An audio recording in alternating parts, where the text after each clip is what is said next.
l'évolution, donc le traitement du stock, en fait, il se fait euh, sans problème parce que de toute façon, nous avions anticipé et tous nos clients nous avaient donné mandat pour pouvoir souscrire en leur lieu et place.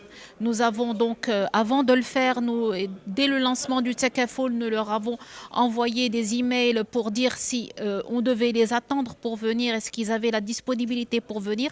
Vous savez que nous avons, de par la particularité de notre réseau, il n'est pas étendu sur tout le Maroc, donc les clients ne sont pas toujours proches d'une agence. Donc ils ont eu le choix, on les a appelés, on leur a envoyé des emails pour leur donner le choix ou de venir ou d'actionner, qu'on actionne le mandat. Et donc sur cette base-là, c'est en train de se faire.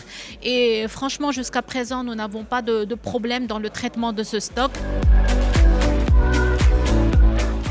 L'écosystème se complète. Alors, ce qui nous reste encore, c'est le volet marché des capitaux, parce qu'on attend des fonds participatifs, nous attendons des ETF, des Exchange Traded Fund. C'est des OPCM qui seront cotés à la bourse de Casablanca et nous attendons également l'OPCI participatif. Donc, ce sont des supports d'investissement qui vont permettre justement de linker la partie Takaful parce qu'ils ont des contrats d'investissement et d'épargne avec des sous-jacents qui sont participatifs validés par le Conseil supérieur de l'isolement. Et là, on aura effectivement la vision 360, banque, assurance et marché de capitaux.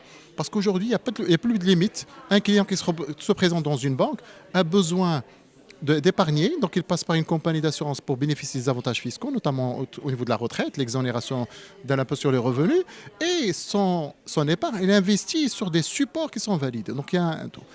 Alors on a ajouté un deuxième élément aujourd'hui, c'est la finance durable. Et on était agréablement surpris que finalement, la finance durable fait partie de l'ADN de la finance participative et qu'aujourd'hui les enjeux sont énormes à l'international parce qu'il y a les grandes banques de développement qui s'intéressent à ce type de banque et qui permettent effectivement d'atteindre les 17 objectifs de développement durable en ajoutant bien sûr le volet conviction.